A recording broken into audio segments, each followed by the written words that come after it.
فلسطین یہ صرف آج کا مسئلہ نہیں بلکہ پچھلے 3000 سال سے اس سٹی کو قبضہ کرنے کی لڑائی چل رہی ہے۔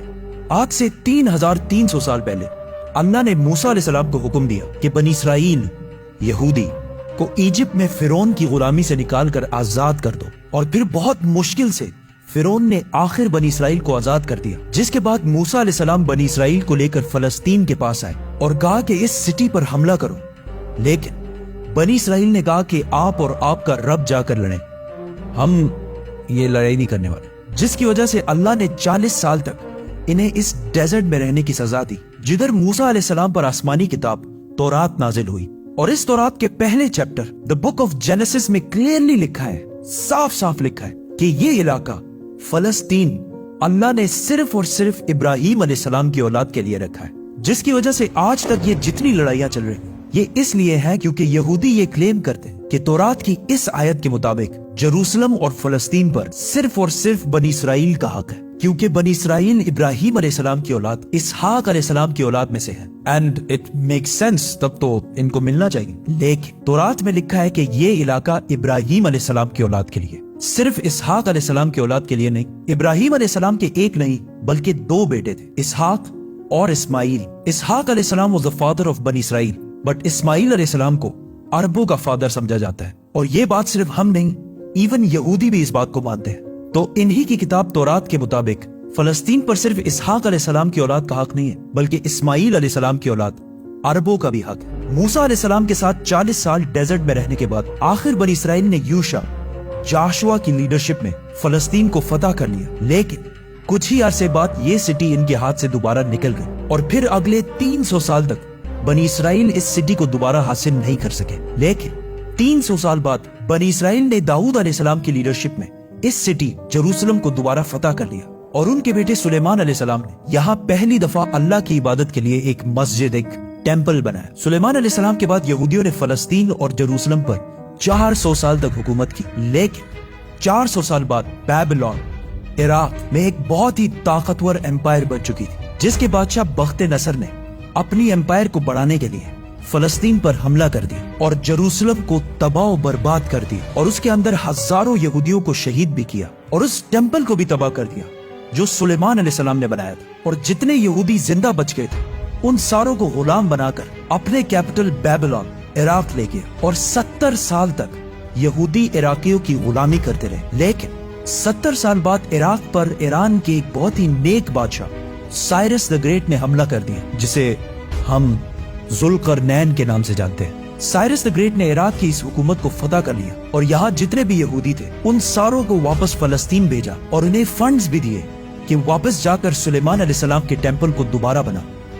جو اس سے پہلے تباہ کر دیا گیا تھا۔ جس کے بعد یہودیوں نے پھر فلسطین پر 400 سال تک حکومت کی، لیکن پھر ان پر ایک ایسی حکومت نے حملہ کیا جس نے سارے یہودیوں کو یہاں سے 600 سال تک باہر نکال دیا، The Great Roman Empire، اور بنی اسرائیل پر اتنا ظلم کیا جو اس سے پہلے کسی نے بھی نہیں کیا۔ یہودیوں نے رومن امپائر سے لڑنے کی بھی کوشش کی، لیکن رومن امپائر نے ہزاروں یہودیوں کو قتل کیا، اور حالات اتنے خراب ہوئے کہ یہودی رومن امپائر سے چھپ کر غاروں میں رہنے لگے، اور رومن امپائر نے بیت المقدس، جسے پہلے سلیمان علیہ السلام اور پھر ذوالقرنین نے بنایا تھا، دوبارہ تباہ و برباد کر دیا، اور اس کے بعد یہ ٹیمپل آج تک دوبارہ نہیں بن سکا۔ رومن امپائر نے فلسطین اور جروسلم پر 600 سال تک حکومت کی، لیکن 600 سال بعد رومن امپائر نے ایک ایسی غلطی کی جو اسے کبھی نہیں کرنی چاہیے تھی۔ انہوں نے عرب میں بہت ہی تیزی سے پھیلتے ہوئے نئے ریلیجن اسلام پر حملہ کرنے کی کوشش کی، لیکن اسلامک ریلیجن اور خلافت اتنی تیزی سے پھیلتی گئی کہ کچھ ہی سالوں میں رومن اور پرشین امپائر دونوں کو فتح کر لی، جس کے بعد حضرت عمر دنیا کے سب سے طاقتور بادشاہ بن گئے، جن کی حکومت الیگزینڈر دی گریٹ کی امپائر سے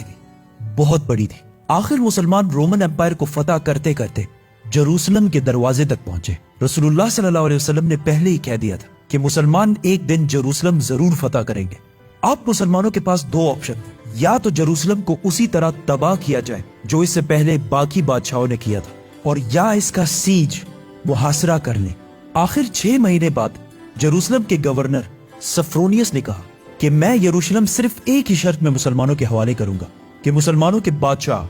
عمر خود آ کر مجھ سے ملے۔ تو خالد بن ولید رضی اللہ تعالیٰ عنہ نے سوچا کہ اب مسلمانوں کے امیر المومنین کو کیوں ڈسٹرب کیا جائے، تو وہ خود عمر بن کر سفرونیس سے ملنے گئے، کیونکہ خالد بن ولید رضی اللہ تعالیٰ عنہ کی اپیرنس بالکل حضرت عمر سے ملتی جلتی تھی اور دونوں کی ہائٹ بھی بالکل سیم تھی، آلموسٹ 7 فٹ۔ لیکن وہاں ایک شخص حضرت عمر سے پہلے ہی مل چکا تھا، تو انہوں نے کہا کہ یہ حضرت عمر نہیں ہو سکتا، تو مجبوراً خالد بن ولید رضی اللہ تعالیٰ عنہ کو حضرت عمر، اس وقت دنیا کے سب سے طاقتور بادشاہ، کو جروسلم بلانا پڑا۔ سفرونیس فل لگژری گولڈ اور سلور پہن کر بالکل تیار ہو گیا، کیونکہ اتنے بڑے بادشاہ ان سے ملنے آ رہے تھے۔ لیکن سفرونیس اور پورا جروسلم یہ دیکھ کر حیران ہو گیا کہ بادشاہ کا غلام اونٹ پر بیٹھا ہوا ہے اور بادشاہ خود بالکل عام کپڑوں میں پیدل چل کر آ رہا ہے۔ یہ منظر جروسلم والوں کے لیے بہت شاکنگ تھا، کیونکہ اس سے پہلے جب بھی کسی بادشاہ نے جروسلم پر فتح حاصل کی، اس نے اس سٹی کو تباہ و برباد کر دیا تھا اور یہاں کی گلیوں کو خون سے بھر دیا تھا۔ لیکن اب یہ ایک بادشاہ آیا ہے جو ان ساروں سے زیادہ طاقتور ہے، لیکن بغیر کسی فوج کے اور بالکل عام کپڑوں میں۔ ایسا اس سے پہلے کبھی بھی نہیں ہوا تھا۔ حضرت عمر نے سارے ریلیجنز کو آزادی دی اور بغیر کوئی خون بہائے سفرونیس نے جروسلم کو حضرت عمر کے حوالے کیا، لیکن انہوں نے ایک شرط یہ بھی رکھی کہ مسلمان یہودیوں کو جروسلم آنے کی اجازت نہیں دیں گے۔ لیکن حضرت عمر نے اس کی یہ شرط نہیں مانی اور یہودیوں کو بھی بیت المقدس آنے کی اجازت دی، اور اس طرح پہلی دفعہ جروسلم ابراہیم علیہ السلام کے بیٹے اسماعیل علیہ السلام کے اولاد کے پاس آیا۔ اس کے بعد آلموسٹ 350 سال تک مسلمان، کرسچن اور یہودی جروسلم میں بالکل پیس اور امن کے ساتھ رہنے لگے۔ لیکن پھر 350 سال بعد کرسچنز نے پورے یورپ سے فوج جمع کر کے جروسلم پر دوبارہ حملہ کر دیا۔ اس وقت مسلمانوں کے آپس میں بہت لڑائیاں چل رہی تھی، جس کا فائدہ اٹھا کر کروسیڈرز نے آسانی سے جروسلم کو فتح کر لیا، اور جروسلم فتح کرنے کے بعد مسلمانوں اور یہودیوں پر انبلیویبل ظلم کیا اور ہزاروں مسلمانوں اور یہودیوں کو شہید کر دیا اور مسجدوں اور سینیگوگز کو بھی تباہ کر دیا۔ اور ہسٹری میں لکھا ہے کہ کروسیڈرز نے جروسلم کی گلیوں کو مسلمانوں کے خون سے بھر دیا تھا، اور ایون مسجد اقصی کو بھی مسجد سے ایک محل، پیلس میں بدل دیا تھا۔ یہودیوں کے عورتوں اور بچوں نے اپنی جان بچا کر اپنے آپ کو سینیگوگز میں بند کر لیا، لیکن کروسیڈرز نے ان سارے بلڈنگز کو آگ لگا دی اور ان کے بچوں اور عورتوں کو زندہ جلا دیا۔ اور یہ سب صرف ہم نہیں کہتے، بلکہ یہ اوتھینٹک ہسٹری کا حصہ ہے جسے یورپینز بھی مانتے ہیں۔ اس کے بعد ان کروسیڈرز نے جروسلم پر آلموسٹ 90 ایئرز تک حکومت کی، لیکن پھر 90 ایئرز بعد مسلمانوں کے ایک بہت بڑے بادشاہ سلطان صلاح الدین ایوبی نے پوری مسلم دنیا سے فوج جمع کر کے جروسلم کو دوبارہ کرسچن سے چھین کر فتح کر لیا۔ اور اس وقت سارے کرسچنز کا یہ خیال تھا کہ اب صلاح الدین ہم سے اسی طرح بدلہ لے گا جس طرح ہم نے لاکھوں مسلمانوں کو شہید کیا تھا۔ لیکن صلاح الدین ایوبی نے بالکل حضرت عمر کی طرح سارے کرسچنز کو معاف کر دیا۔ ایون کرسچنز بھی اس بات پر حیران ہوئے اور صلاح الدین سے پوچھا کہ جب ہم نے فتح کیا تو ہم نے ہر مسلمان کو قتل کیا تھا، لیکن صلاح الدین ایوبی نے انہیں کہا I am not those men. I am صلاح الدین۔ صلاح الدین۔ صلاح الدین ایوبی نے ان سارے ریلیجنز کو دوبارہ آزادی دی اور مسجد اقصی جسے محل بنا دیا گیا تھا اسے دوبارہ مسجد بنایا اور ادھر پہلی نماز ادا کی۔ جروسلم کو جب بھی کسی بادشاہ نے فتح کیا ہمیشہ ادھر بہت خون بہایا ہے، سوائے مسلمانوں کے جنہوں نے ہمیشہ بالکل پیس اور امن کے ساتھ اس سٹی کو فتح کیا۔ صلاح الدین ایوبی کے بعد ایک بار پھر سارے ابراہیمک ریلیجنز جروسلم میں بالکل پیس اور امن کے ساتھ 800 سال تک رہے۔ 800 سال۔ لیکن 800 سال بعد اور آج سے 100 سال پہلے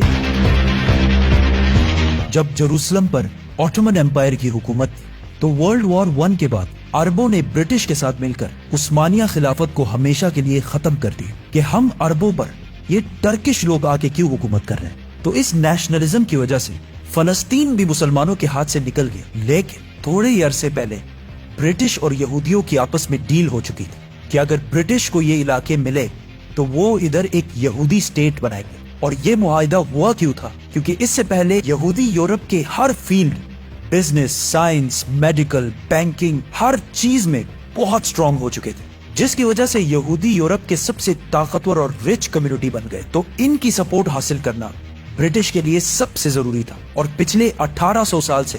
یہودیوں کے پاس اپنا کوئی بھی ملک نہیں تھا۔ تو ان میں سے کچھ یہودیوں نے زائنزم کی سوچ شروع کی کہ ہمارا یہودیوں کا بھی ایک اپنا ملک ہونا چاہیے، اور اس کے لیے انہوں نے اسی فلسطین کے علاقے کو چنا۔ اور یہ ملک حاصل کرنے کے لیے انہوں نے ہر طرف سے کوشش شروع کی. یہودیوں نے ایون عثمانی خلیفہ سلطان عبدالحمید سے بھی ڈیل کرنے کی کوشش کی، لیکن انہوں نے صاف انکار کر دیا، جس کی وجہ سے یہودیوں کو سمجھ آ گئی کہ اگر اپنا ملک بنانا ہے تو عثمانیہ سلطنت کو ختم کرنا ضروری ہے. اور جیسے ہی ورلڈ وار 1 کے بعد آٹومن امپائر ختم ہوئی اور فلسطین آٹومن امپائر سے برٹش کی طرف چلا گیا، تو یہودی پوری دنیا سے اسی سیکرٹ پلان کے تحت فلسطین شفٹ ہونا شروع ہوئے اور فلسطین کے مسلمانوں سے زمینیں ڈبل ٹرپل پرائس پہ خریدنے لگے، کیونکہ پیسہ تو ان کے پاس بہت تھا. برٹش امپائر نے بھی بیلفور ڈیکلریشن میں یہودیوں کے ایک الگ سٹیٹ ہونے کو سپورٹ کیا تاکہ ورلڈ وارز میں یہودیوں کا سپورٹ اور پیسے دونوں حاصل کر سکیں. اور اسپیشلی ورلڈ وار 2 کے بعد یورپ میں ہٹلر کے یہودیوں پر ظلم کے بعد یہودی اور بھی زیادہ پوری دنیا سے فلسطین میں جمع ہونے لگے اور فلسطین میں آہستہ آہستہ لڑائیاں بڑھنے لگی، جس کی وجہ سے UN نے ایک فیصلہ سنایا کہ فلسطین کو 3 حصوں میں ڈیوائیڈ کیا جائے گا. ایک حصہ فلسطین، دوسرا اسرائیل اور تیسرا جیروسلم، جو ان دونوں میں سے کسی کا بھی نہیں ہوگا، بلکہ یہاں UN کی حکومت ہوگی اور اس میں سب ریلیجنز کو آزادی ہوگی. جس پر عرب ممالک نے اس فیصلے کی سخت مخالفت کی اور اسرائیل کے آزاد ہونے کے صرف 1 دن بعد اسرائیل پر ہر طرف سے حملہ کر دیا. ایجپٹ، جارڈن، سیریا، تینوں کی فوجیں ایک ساتھ اسرائیل میں داخل ہوئی، لیکن بہت ہی بے شرمی سے عرب ممالک یہ جنگ ہار گئے اور ایک ایسے ملک سے ہارے جو ان سے سائز میں بہت چھوٹا اور جو اس جنگ سے صرف 1 دن پہلے آزاد ہوا تھا. اس ہار کی وجہ سے جو پلان UN نے اس جنگ سے پہلے بتایا تھا اس کا صرف 40% علاقہ فلسطینیوں کو ملا اور 60% علاقہ اسرائیل نے فتح کر لیا اور ایون جیروسلم کی آدھی سٹی کو بھی فتح کر لیا. اسرائیل اکیلے یہ جنگ نہیں لڑ رہا تھا، بلکہ اس کے ساتھ پوری دنیا کا سپورٹ بھی تھا. ایون رشیا اور US دونوں کا سپورٹ اسرائیل کے ساتھ تھا. اسرائیل نے یہ علاقے فتح کر کے ٹائم بالکل بھی ضائع نہیں کیا اور 7 لاکھ عربوں کو فلسطین سے باہر نکال دیا. 7 لاکھ، جس کی وجہ سے فلسطین میں آہستہ آہستہ یہودی زیادہ اور عربی کم ہونے لگے. اس جیت کے بعد اسرائیل بہت سٹرونگ بن گیا اور پوری دنیا سے اور بھی زیادہ یہودی اسرائیل میں جمع ہونے لگے. اس کے بعد یہودیوں نے اپنے آپ کو عرب کے بالکل سینٹر میں ایک بہت ہی مضبوط حکومت بنا لی تھی. لیکن پھر بھی یہ 2 علاقے ویسٹ بینک اور گازا اسرائیل کے کنٹرول میں نہیں تھے. لیکن آج سے آلموسٹ 60 سال پہلے 1967 میں کچھ مس انڈرسٹینڈنگز کی وجہ سے یہاں جنگ ایک بار پھر شروع ہو گئی اور ایک بار پھر ایجپٹ، جارڈن، سیریا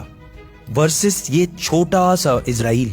لیکن صرف 6 دنوں میں اسرائیل نے ان تینوں ملکوں کو ہرا دیا اور صرف 6 دنوں میں اسرائیل نے اپنا سائز 3 گنا بڑھا لیا. عرب ممالک دوبارہ اپنے سے ایک بہت ہی چھوٹے ملک سے بہت ہی بری طرح ہار گئے. یہ ایسا ہے کہ آج خبیب حزب اللہ سے ہار جائے اور وہ بھی 2 مرتبہ. عرب ممالک کے 2 دفعہ اسرائیل سے ہارنے کے بعد ان کی عوام اپنے نیشنلسٹ حکمرانوں کے خلاف ہو گئے اور نیشنلزم، قومیت کو چھوڑ کر ایک نئی سوچ کی طرف بڑھنے لگی. دا مسلم بردرہڈ، اخوان المسلمون، جو مصر کے ایک سکول ٹیچر حسن البنا نے بنائی تھی اور جو ایک پاکستانی اسکالر مولانا مودودی کے خیالات سے انسپائرڈ ہے. اس سے پہلے اخوان المسلمون کا عرب میں صرف مذاق اڑتا تھا، لیکن اس ہار کے بعد اخوان المسلمون نے عرب عوام سے کہا کہ یہ جنگیں عرب کے مسلمان نہیں بلکہ یہ نیشنلسٹ ہارے ہیں جو صرف نام کے مسلمان ہیں اور ان کا کوئی. جس کے بعد عرب کی عوام اس نئے سوچ مسلم بردرہڈ کی طرف آنے لگی. حماس بھی اسی اخوان المسلمون سے انسپائرڈ ایک گروپ ہے، لیکن اخوان المسلمون وائلنس کے خلاف. اس جیت کے بعد اسرائیل نے ویسٹ بینک، گازا اور جیروسلم سب پر قبضہ کر لیا اور آج تک یہ سارے علاقے اسرائیل سے دوبارہ کوئی بھی نہیں چھین سکا.